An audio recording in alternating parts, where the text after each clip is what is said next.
Hi, I'm Lynn with Soft Squares. Welcome to Maker's Monday, where we talk about projects or techniques.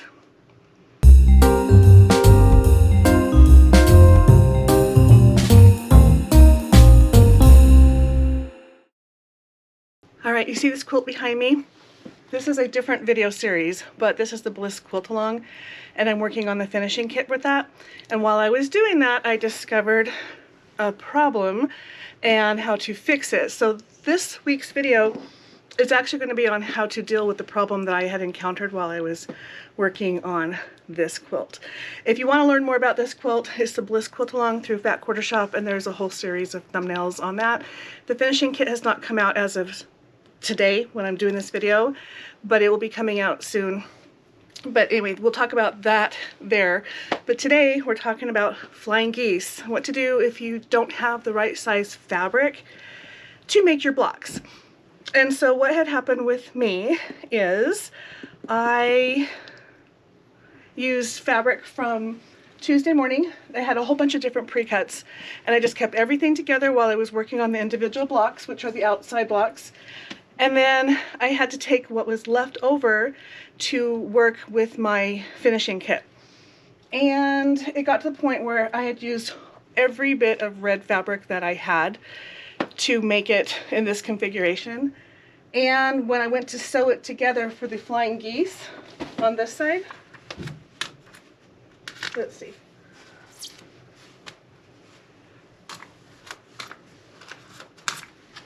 That's not sewn on yet, obviously. But when I went to put my flying geese sections together, I had pre-cut everything, and that's when I realized I cut the squares that go on the rectangle that make a flying geese block wrong. So let me show you what happened. All right, so this is a 2.5 inch strip, and this is a 2.5 by 2.5 inch square block. Two of them. Now, to make flying geese, you take your rectangle piece and you put your flying geese piece on there. There's my 2.5 inch by 4.5 inch block. And so what you do to make flying geese is you put face down, and this is a light fabric, but you put it face down. You sew corner to corner, you cut and press it so it looks like this. You take your other piece and you lay it on here corner to corner, and there's an overlap right here, which is why you can only do one at a time. And then when you're done, there's your flying geese block. The problem that I had, and the fact that I didn't have any other fabric to work with, is all of my little squares for the flying geese, these guys, were 2 1/4. But I still had the 2.5 inch block, so what I did is put my block on it like this. You see how it's centered and there's a little bit of a margin all the way around? I'm going to go ahead and sew one side on and show you how this comes together. I'm also going to sew this together, which is what a traditional block looks like. And I seem to be mixing colors. I'm going to give myself 2 of the same color. Okay, so these are the 2.5 inch blocks, so they're the right size. And these are the 2 1/4 inch blocks, which are the wrong size. I'll show you how I made this work.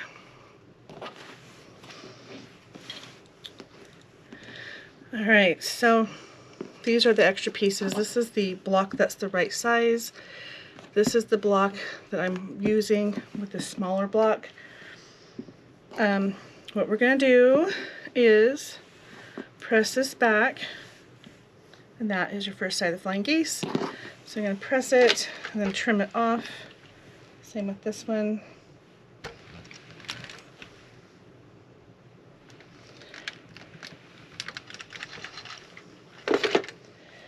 Now when you get to this part, you take your scissors and you cut off both of these pieces.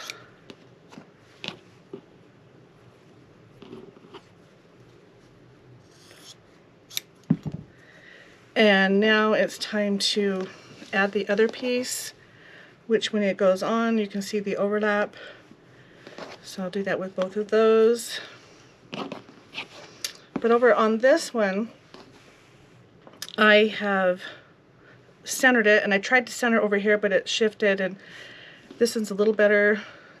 It just has the way it's been happening. But we're going to go ahead and press that back.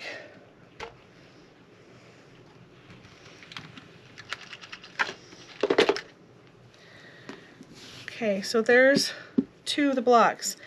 Now I want to make sure that I keep the size of my block 2.5 by 4.5. So I'm going to actually only cut this back side of the square block off, leaving that on there.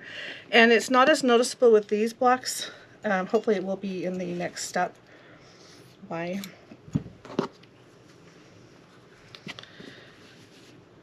And part of it is because I want to see that full size, make sure I am going the right way. This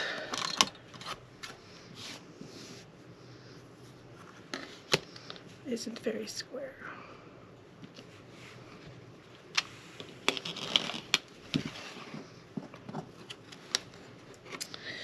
Okay, same thing.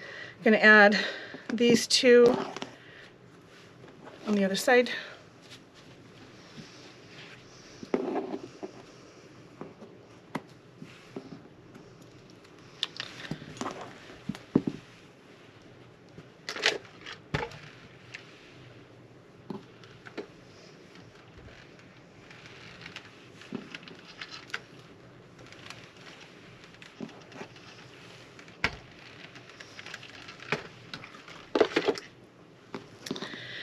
Okay, so these are the two made with the right size block. These are ones made with slightly smaller block. Again, on this one, I only want to take the back of the square off. I don't want to take the rectangle off with it. And this one you can see a little better all the way around the block. And what I like about leaving the back one on is I don't have to square anything up, because that is my true rectangle size, and I'm going to use that on my seam allowance. And then this one, just do what you normally do and cut both of them off.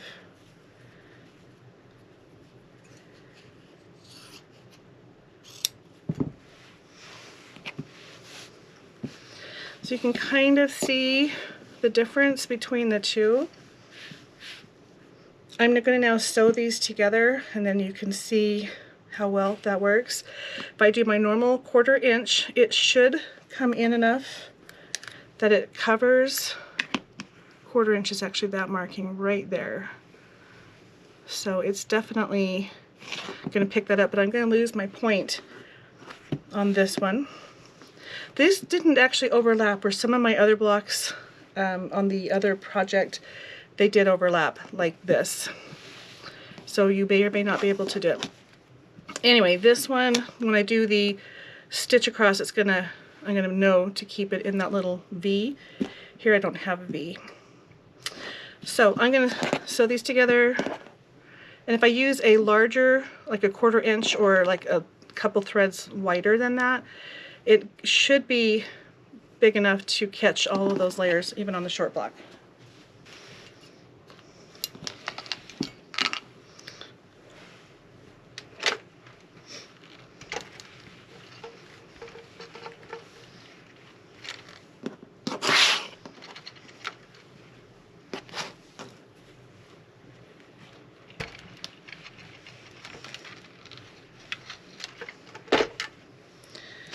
So I didn't square this block up. I probably should have.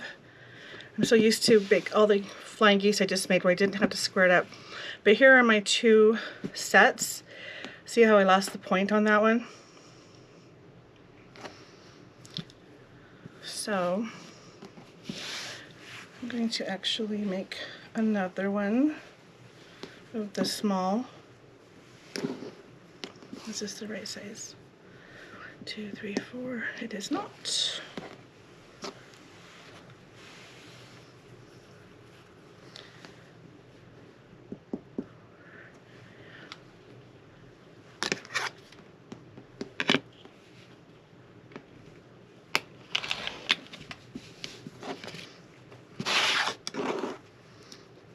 Let me go sew this one on, and I'm going to go more towards the middle, and it should overlap. Over here it moved on me, so maybe I'll pin it this time. Still only going to do one at a time though.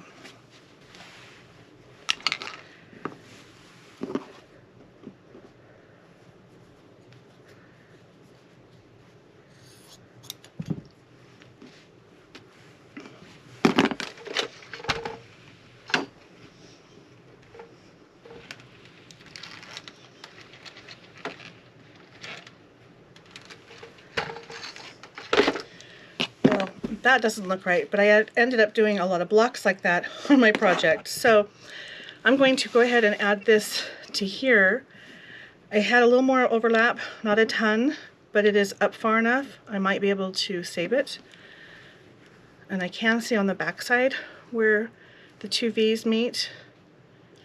And depending on if I have enough seam allowance, I could sew across that.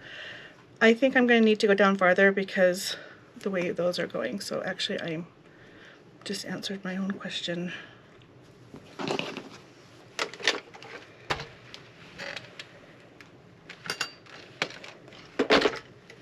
This is the most recent one that I did.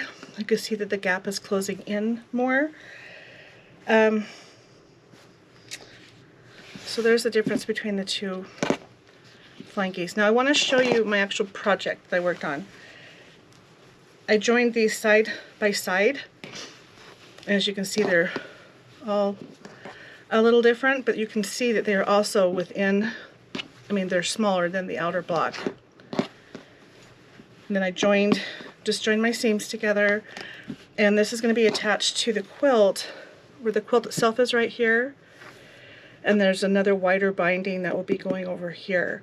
And so I'm going to go in quite a bit when I do this side to make sure I'm catching these, because some of these were really short. But all of these worked out really well. I actually have more peaks than I thought I would. They may still disappear, but that's how that worked out for me. So here's the flying geese with the, oh, I should show you, this is the back side. So you can tell these are the normal blocks, and these ones are the ones that have the smaller, just because there's a little more weight or thickness. Anyway, pull this up front. So these are how they came together end to end for me. And if it's helpful, great. Hopefully you don't find yourself in this situation, but if you do, hopefully this is helpful. So thanks for being here today, and I hope to see you soon.